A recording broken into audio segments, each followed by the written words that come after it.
Bienvenidos una semana más a Prólogo, este programa de las novedades editoriales en español.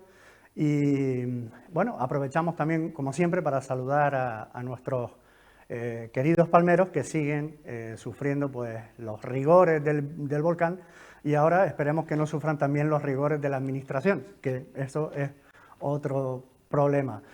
Como siempre vamos a empezar pues, presentando cuáles han sido las novedades o cuáles digamos, los libros más vendidos en el ámbito de la literatura española en estos momentos, y vamos a introducir lo que son los libros más vendidos en España en estos momentos, ¿no? Estaría, como vemos, pues con Arturo Pérez Reverte, que es, con El italiano, en estos momentos el libro más vendido en nuestro país. Como Prólogo es un programa que también se ha pensado para toda Hispanoamérica y para toda la literatura en español, vamos a dar pues, las novedades editoriales que se han producido en nuestro país, querido país hermano de México. Y vamos a ver también pues, la lista de los más vendidos en estos momentos en México, que encabezaría después de Stephen King y que tiene bueno, pues algunas obras interesantes como La tierra de la gran promesa de Juan Villoro o A través de mi ventana de Ariana Godoy.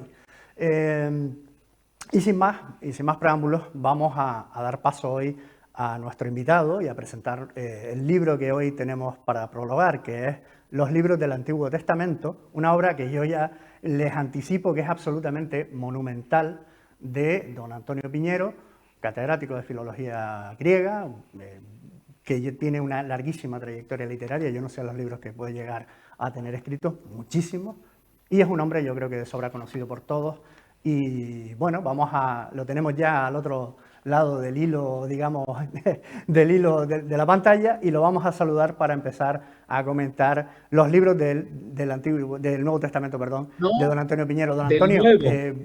bienvenido a Prólogo. Gracias por tu calidez.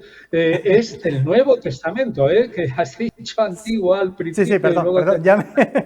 Los libros del Nuevo Testamento. O sea, Del Nuevo Testamento. Eso que son 27 libros.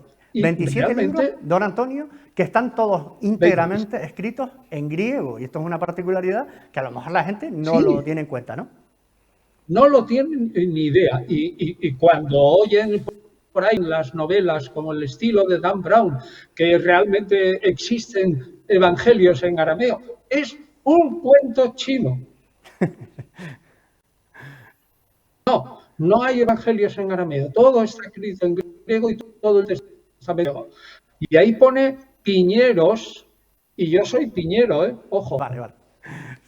Don Antonio, yo tenía una curiosidad, porque evidentemente la obra trata del Nuevo Testamento, pero a mí me gustaría saber cuál es la relación, ¿no? Cuál es la continuidad o la discontinuidad entre el Antiguo Testamento y el Nuevo Testamento, a nivel teológico, a nivel conceptual. ¿Cómo lo ve usted? Es una pregunta muy buena, David. Realmente hay una continuidad y una diferencia. La gran continuidad es que el Nuevo Testamento, también en contra de lo que cree la gente, es un libro totalmente judío. Es decir, que si alguien no sabe un poquito de judaísmo o se le explica, resulta que no se entiende bien el Nuevo Testamento. Ahora bien, la concepción del Nuevo Testamento en general es un poco ya diferente, expresa la evolución que la misma teología judía ha tenido de ese Dios. Ya no es el Dios tan guerrero, es un Dios castigador, ciertamente, pero no es el guerrero que machaca a los pueblos enemigos de Israel. Y por otra parte, hay una parte... No, sigue. No, perdón, que le iba a decir, don Antonio, precisamente al hilo de lo que decía, entre la visión conceptual del Dios veterotestamentario, que es incluso hasta vengativo en algunos momentos, ¿no? Y el Dios del Nuevo Testamento, ahí es complicado establecer, ¿no? Relaciones, porque es radicalmente distinto. Es muy distinto. Sí. Lo que se dice en la primera carta de Juan, me parece que es en el capítulo 4, 5, algo así, cito de memoria, ¿no? Que Dios es amor. claro. Eso, así, Dios es amor, eso es una exclamación tan contundente que no existe como tal, estrictamente, hombre, el amor de Dios por su pueblo y todo eso ya está, pero tan parcamente expresada es prácticamente única. Don Y Antonio, entonces eso es muy importante. sí, sí, sí. Sí, Don dime. Antonio, Adelante. usted en uno de los epígrafes de la obra del Nuevo Testamento, de los libros del Nuevo Testamento, dice en el epígrafe tal literal, ¿no? El Nuevo Testamento es tradición, interpretación y acomodación. Explíquenos un poco cómo es eso, ¿no? Pues esto quiere decir, y se refiere fundamentalmente a la gente que opina, sobre todo en los evangelios, lo que es estrictamente hechos, las mismísimas palabras de Jesús. Y quiero decir que es verdad que el núcleo de muchos dichos y hechos de Jesús está bien expresado en la tradición de los evangelios, pero que en los evangelios mismos esa tradición está claramente reinterpretada y puesta al día en el momento de los evangelistas. Y es más, que el Nuevo Testamento tiene un montón de escritos que no son los 4 evangelios, que son solo 4. Claro, Entonces 4, pero si son 27, quedan 23 libros. Hay 23 libros que hablan de Jesús, pero los reinterpretan de una manera muy especial. Y podemos decir en una interpretación, tiene su origen en San Pablo. claro, Es claro. decir, que si tú quitas a San Pablo del Nuevo Testamento, naturalmente no entenderás qué es lo que están diciendo de Jesús. Sí, sí, Por eso digo, es tradición, es también reinterpretación. Don Antonio, dice usted también en la página 13, en este caso, dice, no conservamos la versión que salió de la pluma de ninguno de los autores de los 27 libros del Nuevo Testamento, sino que el texto que traducimos está basado en copias de copias con las alteraciones que ello supone. Y ciertamente no hay nada que esté al azar, ni colocado, ni interpretado, todo es absolutamente subjetivable dentro del Nuevo Testamento, ¿verdad, don Antonio? Bueno, relativamente, porque en lo que usted dice copias de copias es verdad. Hay 5.000 manuscritos del Nuevo Testamento, pero Claro. llevamos 200 años con miles de personas estudiando esos manuscritos. Y además ahora, superordenadores que tenemos con una cantidad notabilísima de ayudas para determinar cuál es el texto griego del Nuevo Testamento que más se parece a lo que escribieron los evangelistas, San Pablo y otros. Pero una cosa que hay que decir, no, ese texto no es exactamente, o no podemos decir que es exactamente lo que escribieron, Claro. que no sé, que se parece más exactamente a lo que pudieron escribir, porque entre la primera carta del Nuevo Testamento es la primera epístola a los tesalonicenses y se escribe en el 51. Si usted tiene un texto que, como digo, es mucho más tardío, en torno al año 200, están los primeros manuscritos, ahí hay 150 años de laguna. ¿Entiende lo que quiero Claro, decir? claro, claro, O claro. sea, es Y un texto muy parecido, probablemente, porque hay tradición fija, pero exacto no lo es. don Antonio, dentro del corpus gigantesco, ¿no?, que hay, incluidos evangelios apócrifos y una cantidad enorme de tradiciones orales, de textos que andan por ahí, ¿no?, de pergaminos, etcétera, etcétera.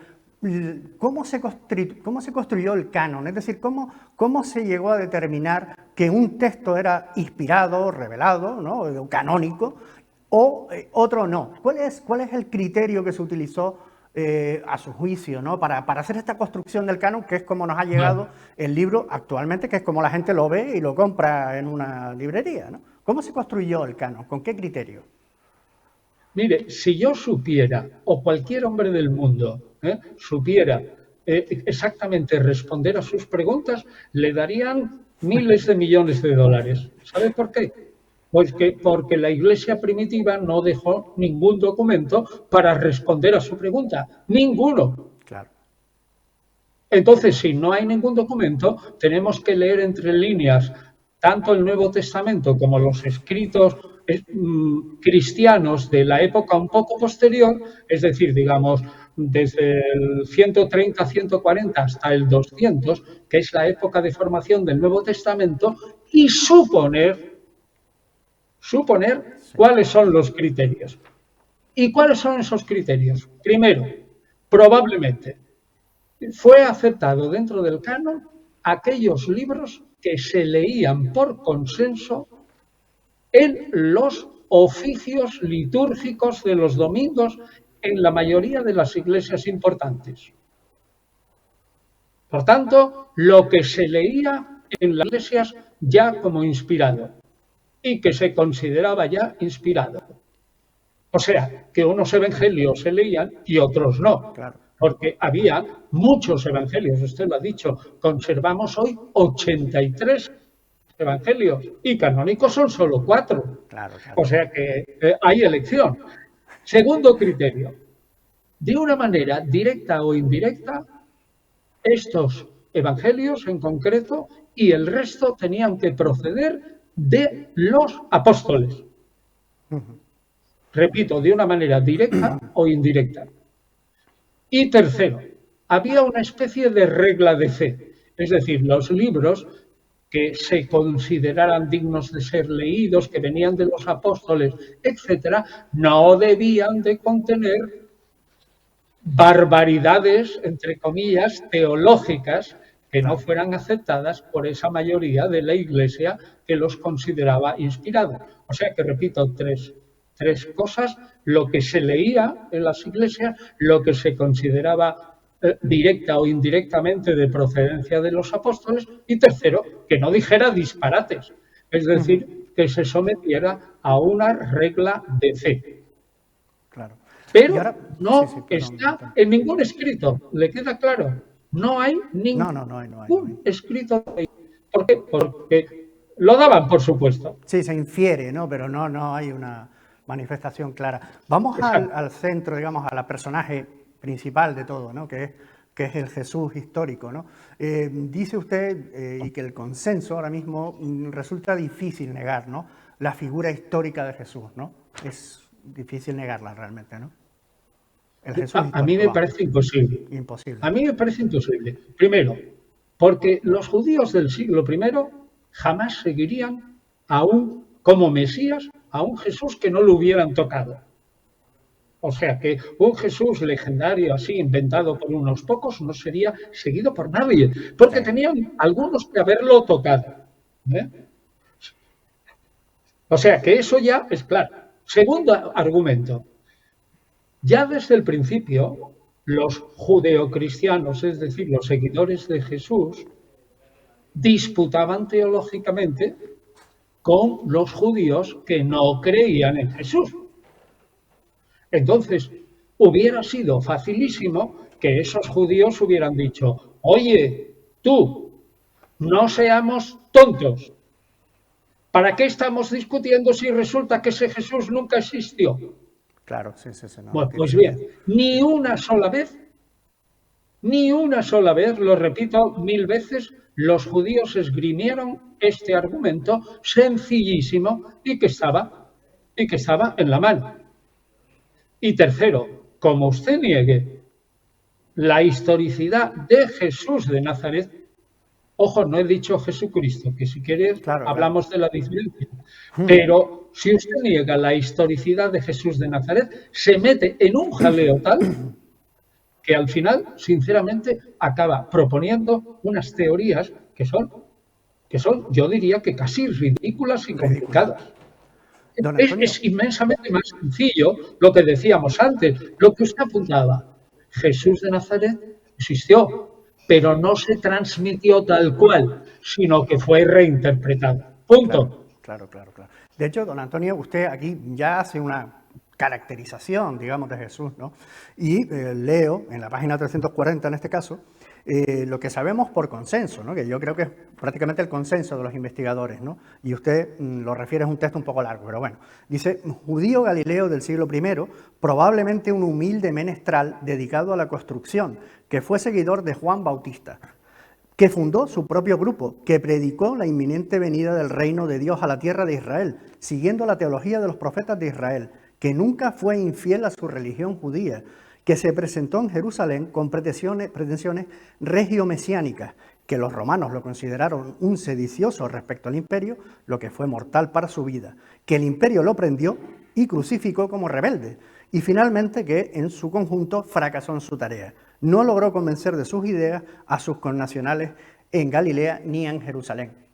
Eso es un poco el consenso. Un poco largo, pero realmente yo me esforcé, y usted lo ha leído muy bien, me esforcé en sintetizar en pocas palabras lo que sabemos de Jesús. Yo soy el autor de esas líneas, ¿no? Y estoy totalmente de acuerdo. Lo importante es que Jesús fracasó en Galilea.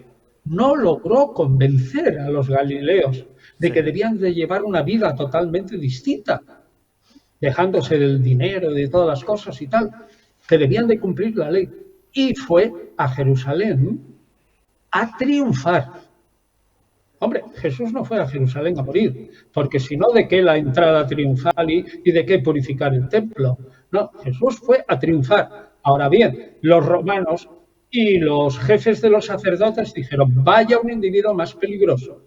Pero ¿cómo vamos a aceptarlo a este individuo que, aunque diga que el imperio o reino de Dios no va a venir por las armas, sin embargo el reino de Dios, en él no cabe Tiberio, no cabe Poncio Pilato y no cabe Anás y Caifás? A por él, este individuo está perturbando el orden público. Este individuo no puede vivir. Claro. ¿Cómo va a coexistir el imperio romano que mandaba en todo con un señor que dice aquí el único rey de Israel es Dios? Y ahora expulsemos, en el fondo dice eso, hay que expulsar a los romanos y el reino de Dios se establece en la tierra de Israel. Por favor, Tiberio y Poncio Pilato jamás podían admitirlo. Entonces acabaron con su vida. Yo creo que esto es verdad que suena muy duro a los creyentes. Suena duro, yo lo acepto. Sí. Ni tampoco me pongo yo muy alegre en tener que decir cosas duras, pero creo que es la realidad. Claro. El texto es... Y luego en este libro se dan 1000 razones. Sí, es... Y 1000 argumentos sacados de los textos para decir, no me lo invento yo, sino que fue así, muy probablemente.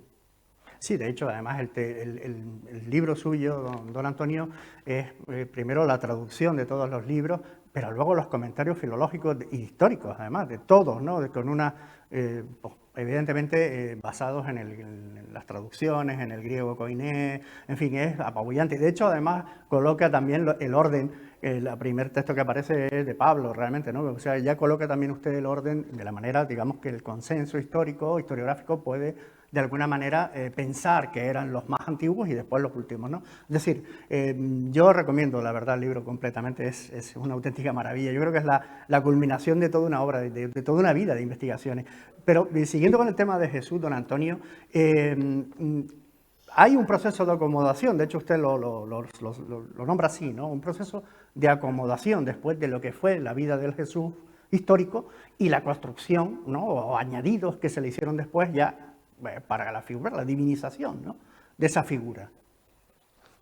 Pues sin duda alguna. Es decir, que el cambio fue de tal calibre, digamos, crudamente, que de un carpintero con el tiempo, tardó mucho tiempo, pero ya en el año 100, con el Evangelio de Juan, ese carpintero es nada menos como el vaso, la persona humana en la que se encarna nada menos que el Hijo o la palabra de Dios aquí en la tierra. O sea, es una divinización de tal calibre, y eso se ve, por ejemplo, también en el Apocalipsis, que no es el último libro que se escribió en el Nuevo Testamento, que no se puede poner al final. Eso se ve claramente porque los predicados del Cordero Divino, Jesús, son prácticamente iguales a los del Dios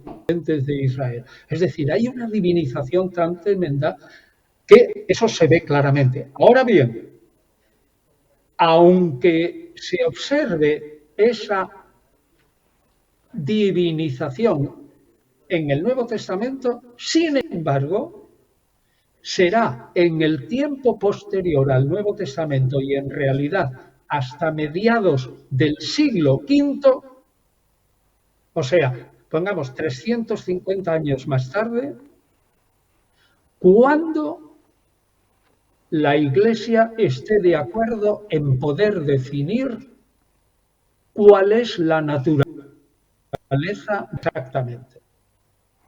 Es decir, que la Iglesia tardará en formarse una idea exacta del Redentor Jesús, yo diría que más de 400 años o aproximadamente 400 años después de su muerte. Eso hay que tener en cuenta, que el Evangelio realmente es una parte y que aquí estamos en una evolución que dura siglos. Sí, sí, claro, dura siglos. Es más, y que el cristianismo ahora sigue evolucionando y no se va a parar, Claro, evidentemente. Sí, de hecho, don Antonio, una cosa fundamental, por ejemplo, el dogma de la Trinidad, ¿no? La formulación del Dios uno y trino, hasta el Concilio de Calcedonia, es decir, casi al siglo V, prácticamente 476, 75, no me acuerdo ya que...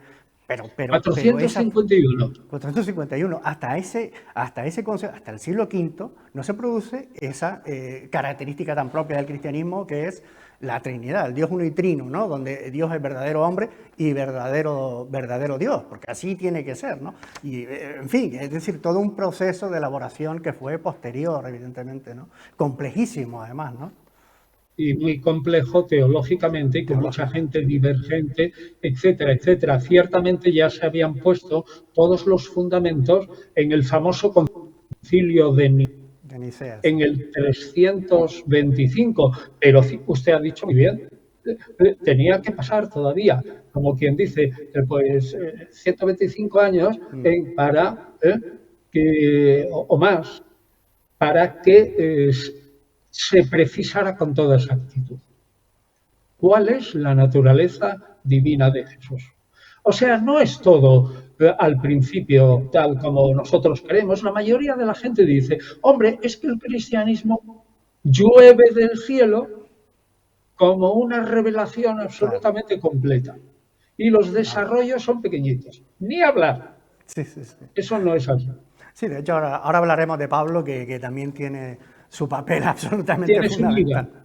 Claro, pero siguiendo un poco con Jesús para ya terminar la parte, digamos, estrictamente del personaje de Jesús, hay aspectos de la vida, por ejemplo, la infancia, los milagros, en fin, cosas que efectivamente sobre los que había grandes sombras que tienen toda la pinta de que fueron después, digamos, añadidas, ¿no?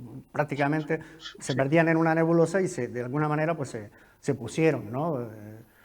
Se incorporaron. En realidad, sí, es verdad, está bien visto eso, porque incluso los teólogos católicos hoy admiten que en el momento en que se produce esa divinización de Jesús, resulta que Jesús, si no tiene un nacimiento especialísimo como un héroe de madre virginal, igual que prácticamente Octavio Augusto o Alejandro Magno o Platón, o si no hace los milagros que hicieron otros, digamos, personajes de la antigüedad, resulta que ese Jesús no será atractivo para las gentes a las que hay que convertir.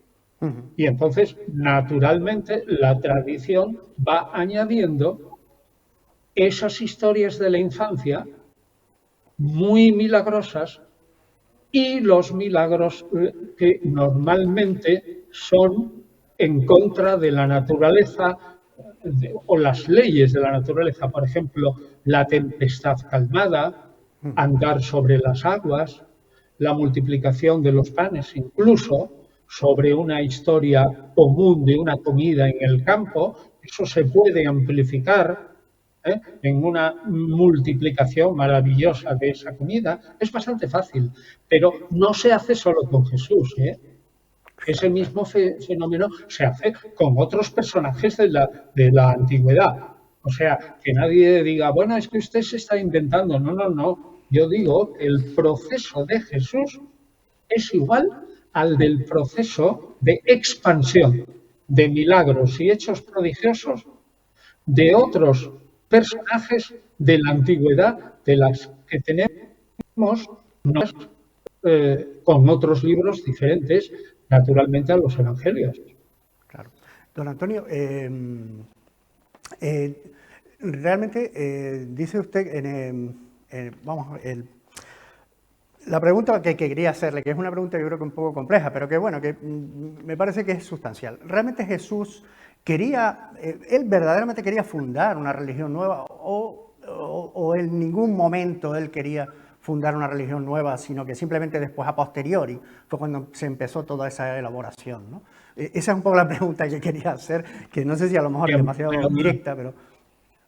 Sí, no, la pregunta es absolutamente trascendental. En mi opinión, si a lo largo de la investigación de los evangelios, que repito, se ha hecho durante 250 años, usted llega a la conclusión de que Jesús era un judío radical, un maestro de la ley, un hombre que era de tonalidad farisea, a pesar de las peleas que hay entre ellos en los evangelios, que no pasaba nada, era lo corriente.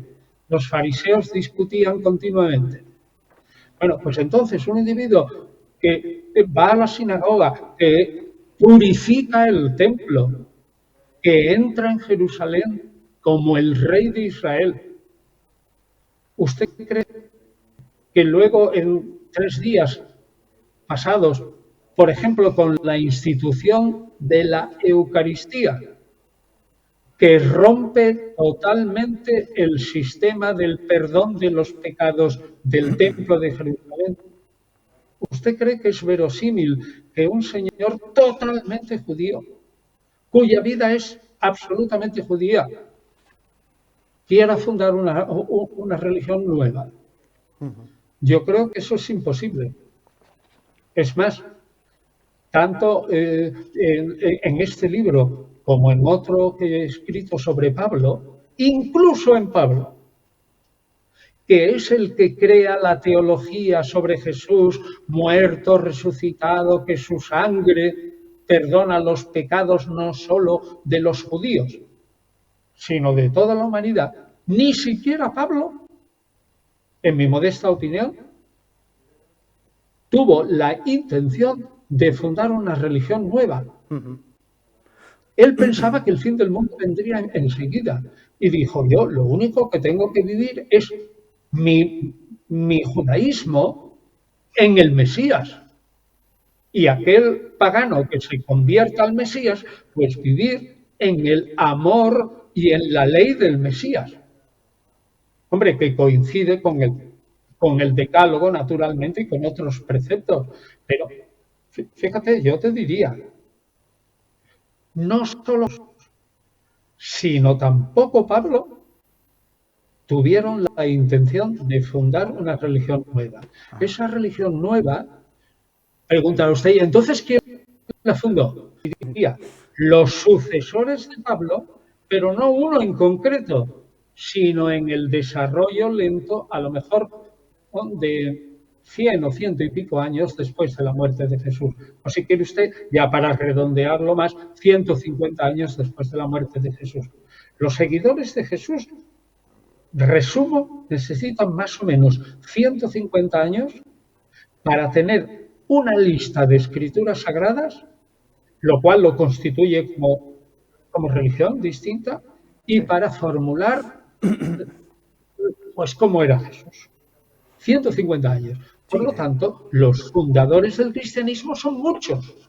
Claro, claro. Sí, además en focos distintos, ¿no? En Antioquía, en Alejandría, en Roma, claro. Hay muchos, todos sucesores de Pablo, y que se comunicaban entre sí. Claro, claro. Y que realmente discutían sobre las ideas que salían y escribían libros. y se los copiaban e intercambiaban. Sí, sí, sí, sí. Había De hecho, muchísimo. Don Antonio, de hecho, usted describe la relación entre los evangelios sinópticos y el evangelio de Juan, el texto joánico, lo describe prácticamente como una enmienda a la totalidad. Es decir, no hay tampoco una unidad interna dentro ni siquiera del grupo de los canónicos, ¿no? Es decir, no hay una unidad interna. Claro. Sí, está bien definido. Me confirmo, es una enmienda a la totalidad. Porque, según Juan, los evangelios sinópticos, es decir, Marcos, Mateo y Lucas, pintan a un Jesús que es verdadero. Dice el autor o autores del Evangelio de Juan, pues claro que es verdadero. Pero ese Jesús es totalmente superficial, es lo de arriba. Y ahora yo te escribo un evangelio con el Jesús profundo, el de dentro, el esencial, el maravilloso, el Hijo de Dios. En realidad es enmendar la plana a los otros. Ahora bien, también digo una cosa. Si usted junta el Evangelio de Juan con sus tres predecesores, Marcos, Mateo y Lucas, los cuatro juntos son muy diferentes a los evangelios apócrifos. Es decir, entre sí son muy diversos, pero forman un grupo que en el fondo reposan sobre una tradición común, solo que el Evangelio de Juan lo lleva al límite de lo místico, de lo espiritual y del Jesús divino. Un Jesús que solo se puede entender una vez muerto y con la infusión del Espíritu Santo. Si no, no se entiende. Claro. Sí, efectivamente. Vamos a entrar ahora, don Antonio, en la parte final de la entrevista y vamos a otra figura clave que es Pablo, ¿no? Ya nos adelantó usted, don Antonio, que tampoco Pablo, a su juicio, tampoco él quiere una superación del judaísmo, ¿no? No quiere una superación del judaísmo ni fundar una religión nueva en su opinión, ¿no? Es decir, no, porque él dice claramente en el capítulo 7 de 1 Corintios, que no le sacan el jugo conveniente, dice claramente que el que es judío y cree en Jesús siga siendo judío. Por lo tanto, tiene que cumplir toda la ley de Moisés. Y afirma, el que es un pagano y cree en Jesús no se convierta al judaísmo. Es decir, si es varón, no se circuncide.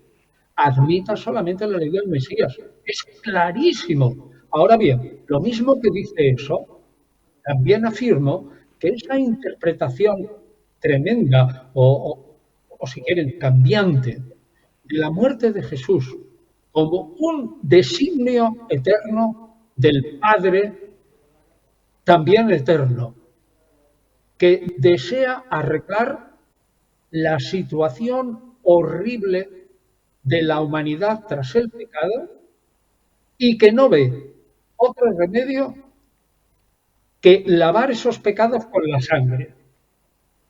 Y envía nada menos a lo que más quiere, a su Hijo. Y afirma luego Pablo que ese sacrificio en la cruz y esa sangre derramada limpia los pecados no solo de los judíos, sino potencialmente de toda la humanidad.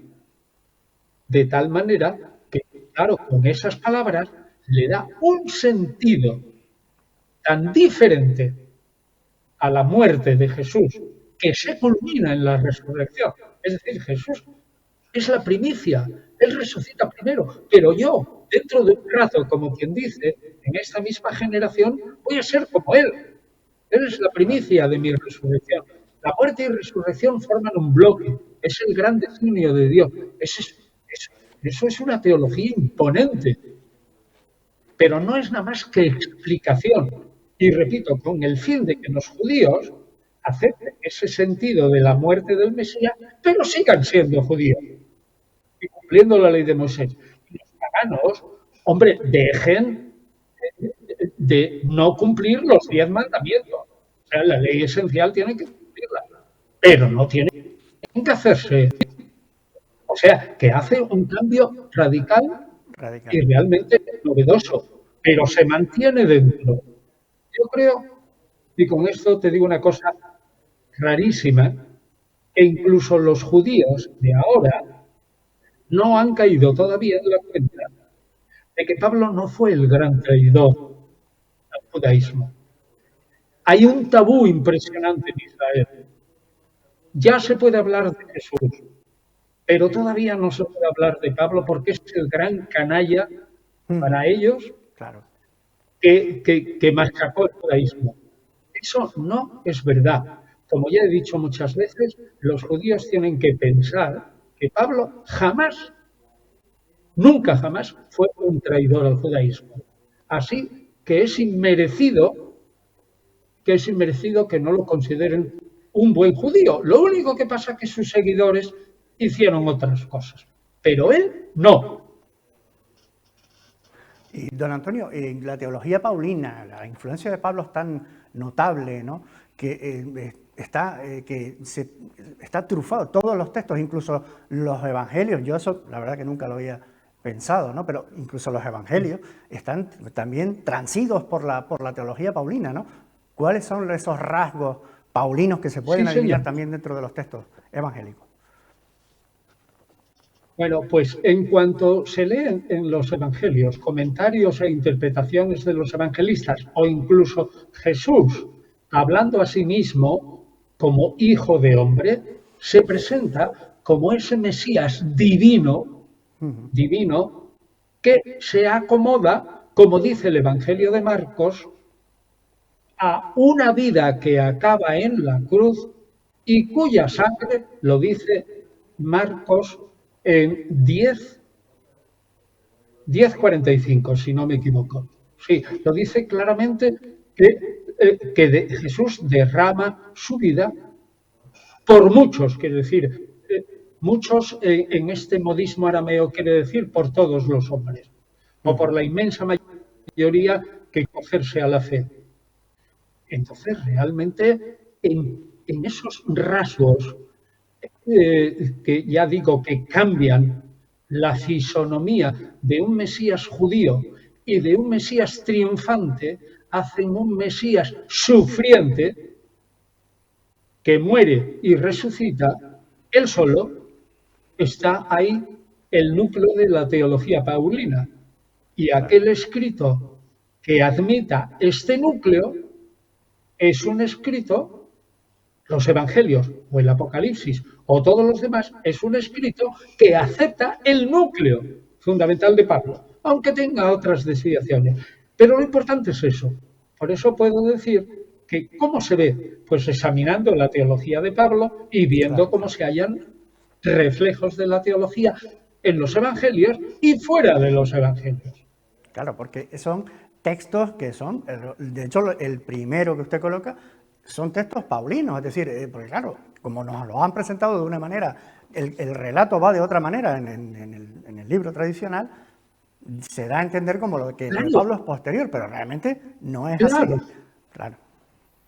Claro, solamente esto, y solamente detalle, que se aceptara este cambio, sería fantástico. Sí.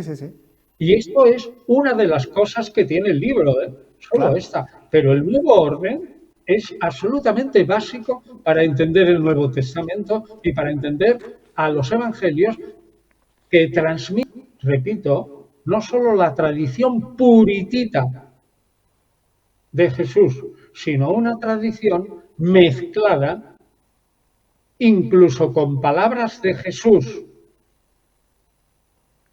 dichas por profetas cristianos en su nombre, mezcladas, como digo, con teología paulina. Claro, hay que leer los evangelios después de Pablo. Solo con que admitieran este cambio, ya esta obra es revolucionaria en ese Es revolucionario sentido. y es una cosa simple, es una sencilla, ¿no? Pero, y claro, porque realmente, don Antonio, usted caracteriza el cristianismo como un cristianismo paulino, realmente, ¿no? Esa es la definición, ¿no? Es más, he sido quizás tan valiente en algún aspecto para el mundo que el Nuevo Testamento no es, en mi opinión, Y eso yo intento demostrarlo en el libro, al final de la introducción, creo demostrarlo con números y con hechos y con razones. Digo, el Nuevo Testamento no es el fundamento del cristianismo, sino el fundamento de un cristianismo, el paulino, que fue el que triunfó sobre los demás cristianismos, borrándolos en la práctica de la historia. Ese es el resumen. No Sí, es el fundamento del cristianismo, así, sino de un cristianismo. El cristianismo triunfante, el paulino. Claro, que él es el que hace además, ¿no? La famosa, ¿no? Esa cita famosa, ¿no? De ya no habrá ni judíos ni gentiles, le da ese carácter universal, que es lo que realmente trasciende, ¿no? Del judaísmo clásico, ¿no? Esa es la verdadera clave también de Pablo, ¿no? Porque incluso los primeros judíos que se convertían al Mesías, Jesús, aunque estuvieran convertidos, eran mesiánicos, en ese sentido eran cristianos, porque cristiano quiere decir mesiánico. Esos mismos judíos decían, bueno, si viene un pagano y se convierte al Mesías judío, que es el nuestro, pero si no se circuncida y observa todas las leyes de Moisés, no se salva. Es decir, vamos, ahí sí que no había cambiado casi nada el judaísmo, lo único que decía, ya vino el Mesías, y punto. Pero el judaísmo seguía tal cual, y aquel que no se hiciera judío no se salvaría. Y Pablo dice que no, claro que no, que tiene que creer en Jesús, que tiene que cumplir la ley de Jesús, que es el decálogo y la ley del amor, pero que no tiene que hacerse judío. Vamos, el cambio es tremendo. Ahora bien, claro, los judíos se pusieron enfermos de ir a Pablo.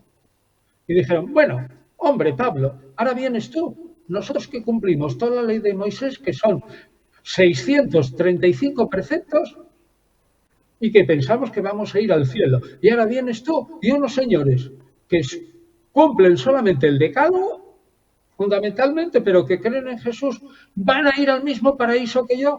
Anda, no me digas eso. Ahora voy y te mato. Porque, claro, te mato porque me estás quitando todos los privilegios. Y por eso persiguieron a Jesús. Digo, perdón, a Pablo. A Pablo no le persiguieron porque él dijera, empezara a decir, no, bueno, es que el Mesías, después de su muerte y su resurrección, tiene algo de divino. Eso no molestaba a los judíos. Lo que molestaba a los judíos, y eso aparece muy claro en este libro, era que nuestras prerrogativas son solo morales. Tenemos la ley completa, somos el pueblo elegido, tenemos los patriarcas, etcétera. Pero al cielo vamos todos al patio de butacas. No hay gallinero para los gentiles en el cielo. Todos al patio de butacas. Y dijeron los judíos, ¿qué te crees tú? No, eso no. Eso no. No nos Y interesa. intentaron matar. Sí, pero por eso, La influencia de Pablo, no, don Antonio, que llega después, incluso hasta el Renacimiento, hasta el siglo XVI. Yo no sé si se nos ha caído la conexión con don Antonio. Ah, no, está. No, Vale. No, estaba reflexionando sobre ese un poco el tema, ¿no? Es decir, cómo la influencia de Pablo es tan absolutamente fundamental. De hecho, usted lo cita, ¿no? Que estas cartas, este corpus de cartas de correspondencia pequeña, pero que es absolutamente fundamental de Pablo, ya no solo, y eso ya creo que lo podemos discutir, ya no solo es esencial desde el punto de vista de la teología clásica de la construcción del catolicismo, ¿no? Y del cristianismo, sino que además incluso durante, por ejemplo, la Reforma protestante, es decir, está basada también en esa lectura paulina, ¿no? de la fe, la justificación por la fe, ¿no? Es decir, la teología de Pablo... O sea, el hombre... No digo que excede completamente, ¿no? su época. Claro, quiero aclarar que cuando se habla de la justificación por la fe, la gente lo entiende mejor, aunque yo hablo también así, porque es el término técnico, entiende mejor la absolución Sí, sí, correcto. de los pecados por la fe en el Mesías. Exacto. Es decir, yo quedo declarado de pecador, quedo declarado justo, es decir, absuelto. Bueno, pues esa interpretación es la de Lutero, siguiendo a Agustín, pero insistiendo en que Pablo funda una religión nueva. Y ahí es lo que yo creo que se equivoca yo plenamente. Porque Lutero dice de una manera muy general, bueno, la ley ya no tiene ninguna validez para un cristiano. Oiga, por favor, señor Lutero, dentro de la ley de Moisés está el decálogo. Claro. Si usted dice que la ley de Moisés ya no vale para el cristiano, usted no ha caído en la cuenta que está diciendo en el fondo que el decálogo no tiene por qué ser cumplido por los cristianos, lo cual es absurdo. Sí, sí, sí, no, claro, Y llega... en caer en ese absurdo hemos tardado 400 o 500 años. Ahora es cuando muchos judíos mismos, o sea que esta revolución en el entendimiento de Pablo, tal como yo lo expreso en mi libro sobre Pablo, Guía para entender a Pablo de Tarso, y aquí en los libros del Nuevo Testamento, empezó ciertamente en protestantes luteranos allá de Dinamarca y sobre todo de Suecia, pero ha sido seguido por investigadores judíos de ahora. Lo que pasa es que los otros judíos no les hacen ni caso. Pero estos judíos de la nueva interpretación de Pablo, que yo estoy muy influido por ellos, son los que creo que han dado en el clavo. Es decir, que se ha tardado 400 años en decirle a la cara a Lutero que usted no formó bien lo que usted decía. Nunca debería de haber dicho el cristiano está, gracias a Pablo, liberado de la ley de Moisés. Porque eso es imposible. Claro, Porque eso, dentro de la ley está el decálogo. claro, claro. Por eso O da sea que lugar lo que usted dice a una tontería, en el Sí, sí, fondo. hay iglesias de lo más variopintas, ¿no? Pero bueno, también tiene sus... Y luego, ¿cómo ha influido eso en la historia del pensamiento occidental, ¿no? La idea de la conciencia subjetiva, etcétera. Todo esto viene de la teología paulina, es asombroso, ¿no? Que luego influye, puede llegar, podemos hacer, en fin, puentes, ¿no? Hasta la Ilustración, en fin, es tremendo, ¿no? La influencia de Pablo, lo que usted decía precisamente, ¿no? Que ese cuerpo tan Porque pequeño ha sido... bueno, en realidad, sin duda alguna, la evolución del cristianismo del Nuevo Testamento determina a Europa, ¿eh? Claro, claro, sí, sí. Y determina ciertamente todo el pensamiento de Karl Sí, Marx Hegel, sí, sí, sí. y de todos. Es decir, claro, de todos, de toda la filosofía europea, hasta que acaba en la Declaración de los Derechos Humanos. Es decir, que Correcto. yo puedo decir y puedo afirmar con toda rotundidad que el cristianismo está en el núcleo de esa evolución que ahora proclama ley o declaración universal de los derechos del hombre. Mire usted otras religiones que siguen vigentes ahora. Obsérvelas usted y estúdielas a fondo. A ver si encuentra en su evolución la posibilidad de una declaración de los derechos del hombre que, sin embargo, se ve claramente que tiene su origen en la reflexión social a partir de un cristianismo purificado Claro, en el sí, sí. siglo XVIII. Es evidente, Sí, ¿no? la Y el Declaración de desarrollo de don Derechos Antonio Humanos. y el desarrollo de don Antonio de la teología natural, de la Escuela de Salamanca, etcétera, que es la que después funda, ¿no? Que de inspiración tomista, ¿no? Donde se funda después el derecho de gente, etcétera, y todo lo que El derecho de conocemos, ¿no? gentes, que es el derecho internacional, Claro, que es el derecho sin internacional. duda alguna. Don Antonio, para Pues cerrar, ya para terminar la entrevista, un pequeño apunte, porque a mí me interesaba, ¿no? Leyendo su obra, me saltaba la duda, ¿no? De cuál es la influencia, y ahora empezamos hablando de la literatura en griego, o de cómo están escritos estos libros en griego, y ahora terminamos con la filosofía, es decir, usted cita que Platón, por ejemplo, es un referente, vago, pero es un referente en Pablo, por ejemplo, ¿no? ¿Cuáles son los elementos digamos, de la filosofía clásica griega que se pueden ver en las páginas del Nuevo Testamento, ¿no? ¿Qué elementos? Bueno, pues es aquello que se refleja fundamentalmente en el platonismo medio y en toda la teología de Orígenes, a saber, que Dios emana de sí mismo la potencialidad de un verbo y una palabra y una sabiduría. O sea, que Dios se expande, que todo lo de arriba de Dios es absolutamente bueno, que lo de arriba es luz, es claridad, es verdad, es sublime, mientras que la creación, que aunque es divina, es en el fondo un accidente estropeado por el pecado, pues esa creación, de hecho, ocupa la parte platónica de la materia, que es la oscuridad, la sombra, el reflejo de la verdad solo, es decir, solo lo que es espiritual y elevado, lo que se acerca al Dios uno y al bien, es lo que tiene entidad, mientras que lo mundano, terrestre, carnal, perecedero, oscuro, material, no pertenecerán al reino de Dios futuro. Ese esquema es platónico. Ese esquema es platónico, porque en el mundo de las ideas, deduciendo de la filosofía vulgarizada platónica, naturalmente en los campos elíseos solo tendrían lugar aquellos que se hubieran acercado al uno y al bien, no los que hubieran permanecido en el mundo terreno, que al fin y al cabo era el mundo de las sombras, de la no realidad, de la oscuridad y de las tinieblas. Ese esquema mental es platónico. Y eso está absolutamente presente en Pablo y en todo el cristianismo.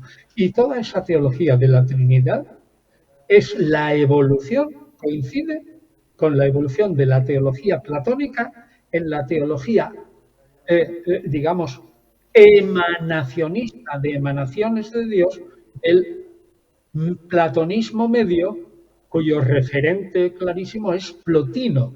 Claro. Es decir, entre la teología de Orígenes y la teología de Plotino hay muchos contactos.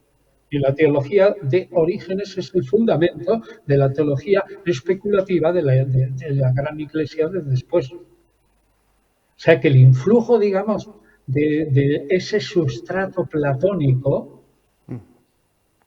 Otra idea también que es griega, que no la hemos hablado ahora, pero sí que lo digo ahí, que es muy interesante. Jesús es Dios, probablemente para Pablo, y casi claramente para el Evangelio de Marcos, por adopción. Claro. La adopción que hace a un hijo que no es de la familia, no es un hijo natural, exactamente igual que un hijo natural, eso no existe en el derecho hebreo. Sin embargo, es un fenómeno absolutamente normal y corriente, sobre todo en el mundo romano, pero también en el mundo greco-romano. El origen de la divinización de Jesús está probablemente en que Dios, ya en expresión de Marcos, del Evangelio de Marcos, en que Dios lo adopta como hijo en el momento del bautismo. Hasta el bautismo, Jesús es un hombre corriente, pero al ser adoptado como hijo, pasa a ser hijo de Dios. Pongo un ejemplo y con esto terminamos. Fíjese lo que es la adopción para los antiguos. En el mundo romano, sobre todo en el mundo romano, si un rico tenía un conglomerado de empresas y veía que sus hijos eran unos mantas y que iban a acabar con sus riquezas y con la fortuna de la familia, adoptaba al hijo de otra familia, que fuera un segundón o algo así, normalmente noble, bueno, pero al hijo Sí, de sí. otra familia que no tenía que ver nada, lo nombraba hijos suyos, y a los hijos naturales, que él estimaba tontos para guardar las riquezas, quedaban apartados. Y quien mandaba y heredaba todo era ese hijo adoptado. El hijo adoptado es realmente casi más hijo que los naturales. Está el caso de Octavio Augusto, de Augusto. Ujú. Él físicamente no tiene que ver nada con Julio César. Sin embargo, es adoptado como hijo por Julio César. Entonces, cuando Julio César, es declarado divino tras su muerte y la gente dice que está en una estrella, resulta que él, Octavio, que físicamente no tiene, genéticamente no tiene que ver nada con Julio César, es divino también. Y todos los emperadores también. O sea que la adopción, que es un término que no, repito, no está en el derecho judío, sino solamente, digamos, en el derecho greco-romano, es importantísimo en la teología de Pablo y es un elemento también de la influencia de ideas suyas en la conformación de la teología cristiana. Hombre, la teología cristiana tiene mucho de judío y ya he dicho que el Claro, Nuevo claro. Testamento en conjunto es un producto judío, Sí, sí, sí, sí. pero también tiene un montón de teología griega. Griega. Y ya he Indudablemente. nombrado el esquema platónico fundamentalmente. Bueno, y me queda uno, el esquema moral. Ujú. ¿Cómo es la moral de los judíos antes de Cristo? Pues igual que la de los estoicos. Copiaron a los filósofos estoicos. Y Pablo repite eso. Ujú. O sea que tenemos el concepto de adopción, una divinización en el sentido de que Dios puede tener un hijo, que eso es más propio del paganismo, bueno, y absolutamente absurdo en el judaísmo. Luego el esquema platónico de arriba a abajo, arriba lo bueno, abajo lo malo, la luz arriba, las Las tinieblas tinieblas abajo, abajo. y lo espiritual y lo material, el rechazo del sexo y la carne, etcétera, etcétera. Bueno, y todo eso, más la moral que es estoica, tenemos una parte de la teología judía que forma, digamos, el concepto del cielo, de la tierra, del Dios creador, etcétera, y decir, verdades fundamentales, y otros conceptos de la teología cristiana que son griegos. Ujú. Bueno, pues todo esto se explica en los comentarios de los libros del Nuevo Testamento. Y claro, hacer hincapié en todo esto también supone una gran novedad. Sin O duda, sin sea, duda. yo digo sinceramente que este libro supone un nuevo modo de pensar el Nuevo Testamento. Es lo Sí, que sí. técnicamente alguno le llamaría un nuevo paradigma. Aunque la Efectivamente. gente de la calle no entienda bien la palabra paradigma, ¿no? Un nuevo modo de pensar. Este libro expresa un nuevo modo de interpretar el Nuevo Testamento Sí, va a que creo, trascender. Y ya le digo yo, le anticipo, don Antonio, que va a trascender. Este libro va a trascender su tiempo con toda seguridad. Pues, don Antonio, este programa se llama Prólogos, no por casualidad, porque está en pro del logos, precisamente citando un poco a Juan, ¿no? Ese concepto también tan griego, ¿no? De conocimiento y de palabra. Pues yo creo que nadie mejor que usted aúna esos dos conceptos, palabra y conocimiento. Don Antonio, ha sido un auténtico placer tenerle en Prólogos y le esperamos cuando publique pues otro más o cuando usted quiera. Está usted en su casa. Don Antonio, un placer, muchísimas bueno, yo gracias. os lo agradezco mucho porque realmente, como he dicho siempre, sin vuestra ayuda de los periodistas, pues los mejores libros quedarían ocultos en las de una manta o lo que sea y no se conocerían.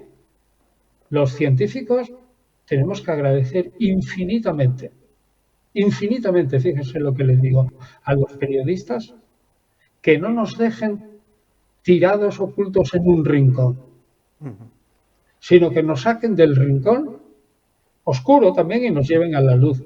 Y eso es la labor de usted y Vale. de los periodistas, que yo personalmente agradezco infinito. Muchísimas gracias, don Antonio. Pues vamos despidiendo ya nuestro programa de hoy Y ya saben, les emplazamos hasta el próximo programa, que será pues la próxima semana. Un saludo desde Ver Gran Canaria Televisión a toda Hispanoamérica.